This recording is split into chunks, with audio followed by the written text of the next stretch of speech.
আসসালামু আলাইকুম বন্ধুরা, কেমন আছেন সবাই? আশা করি ভালো আছেন। আমিও আপনাদের দোয়া এবং আল্লাহর রহমত অনেক ভালো আছি।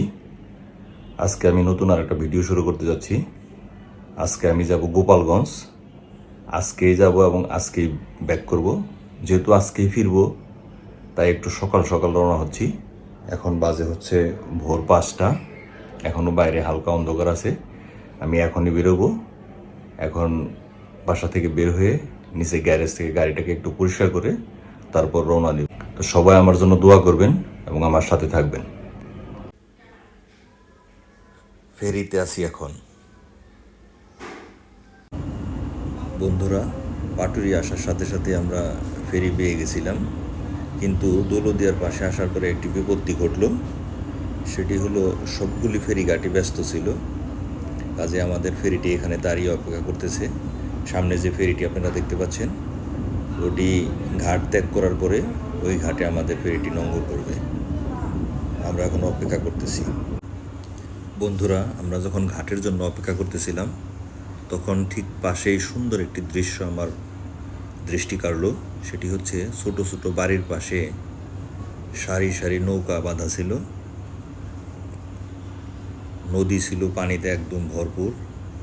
নৌকাগুলা ঘাটে বাঁধা ছিল, দেখতে দারুণ লাগতেছিল। প্রায় 50-60টা বা তারও বেশি নৌকা হবে। দৃশ্যটি অসাধারণ একটি দৃশ্য।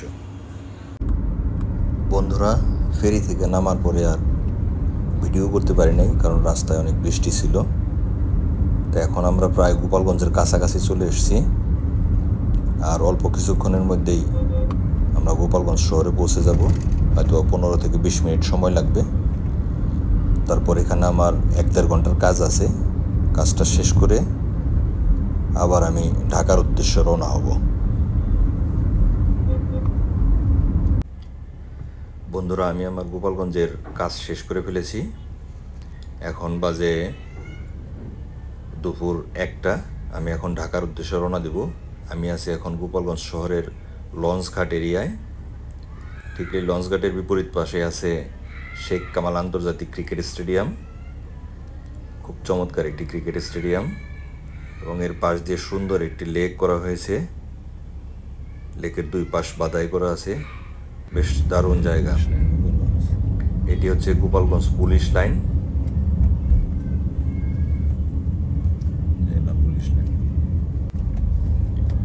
এই যে গোপালগঞ্জ পল্লী বিদ্যুৎ সমিতি। আমি এখন ঢাকার দিকে আসতেছি। ভাটিয়াপাড়া মোড় পার হয়ে এখন আমি ভাঙ্গার দিকে রওনা দিয়েছি। বন্ধুরা, আপনারা সবাই আমার জন্য দোয়া করবেন, আমি যাতে ভালো মতো ঢাকায় ফিরতে পারি। এখান থেকে আমার দৌলদিয়া ঘাটে পৌঁছাইতে 1 ঘন্টা 15-20 মিনিট সময় লাগবে। দেখতে থাকেন আপনারা। রাস্তাটা অনেক চমৎকার বন্ধুরা, এবং রাস্তার 2 পাশে সারি সারি গাছ লাগানো আছে। গাড়ি চালাতে বেশ ভালো লাগে এই ধরনের রাস্তাতে। খুবই ভালো একটি রাস্তা।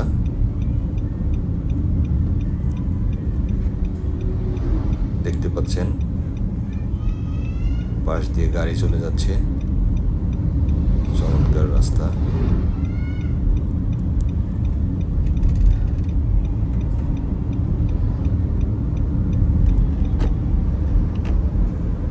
দেখতে থাকুন বন্ধুরা।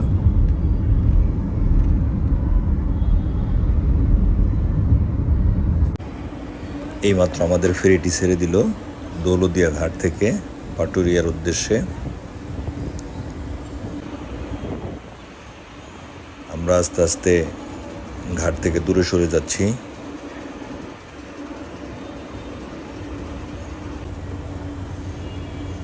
ঘাটের পাশেই বেশ কয়েকটি বাড়ি আপনারা দেখতে পাচ্ছেন।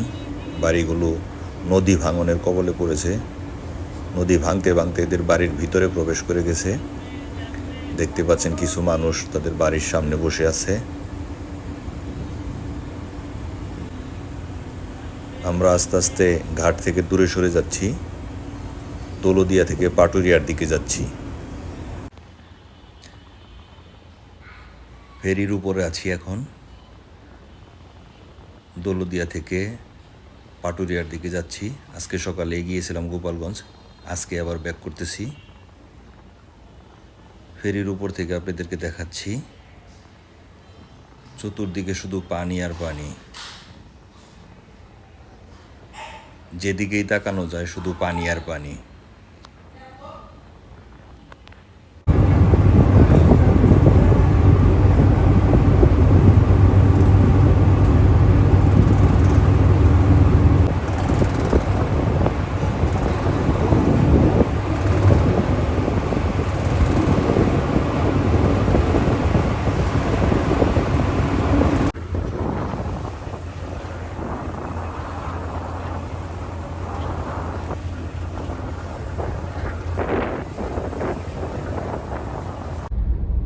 গোপালগঞ্জ থেকে ফিরতেছি, ফেরিতে আছি এখন। ফেরি দৌলতদিয়া থেকে ছেড়ে এখন পাটুরিয়াতে ভিড়বে।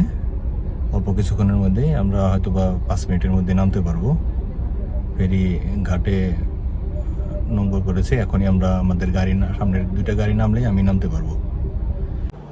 ভিডিওটি যদি ভালো লাগে লাইক করবেন, শেয়ার করবেন এবং আমার চ্যানেলটিকে সাবস্ক্রাইব করে রাখবেন। ধন্যবাদ সবাইকে।